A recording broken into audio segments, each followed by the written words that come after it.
আমি যদি আপনাকে মাসে একদিন গোস্ত, মাসে একদিন মাছ খাওয়াই, এরপরেও আলহামদুলিল্লাহ বলতে হবে। স্বামীকে অসন্তুষ্ট করে আল্লাহর জান্নাতে প্রবেশ করা যাবে না। এমনকি নফল সিয়াম নারীরা স্বামীকে না জানিয়ে রাখতে পারবে। ধরুন প্রিয় মা, যারা স্ত্রী আছে, আজকে বুধবার, আপনি নিয়ত করলেন কালকে বৃহস্পতিবার আমি সিয়াম পালন করব। আপনি সাহারি খেয়ে ঘুমিয়ে গেলেন, ফজরের সালাত আদায় করলেন, জহর চলে গেল, 2টা বেজে গেল, স্বামী ঢাকা থেকে এসেছে, তার কাছ থেকে এসেছে, গোসল করে এখন তার প্রয়োজন আপনাকে, এখন শরীয়তের বিধান হলো আপনার সিয়ামকে পরিত্যাগ করে নফল স্বামীর চাহিদাকে আগে পূরণ করতে হবে। এর নাম শরীয়ত।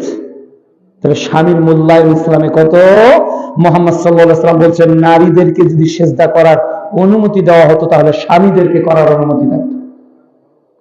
এজন্য আমাদের উচিত যে হালাল হারাম জায়েজ না জায়েজ মেনে চলা। আর আমাদের পুরুষ যারা, একটু লবণ বেশি হলে তোমার তরকারিতে খালি লবণই বেশি হয়, না খাবো ভাত, চলে গেলাম, এটা বলা যাবে না।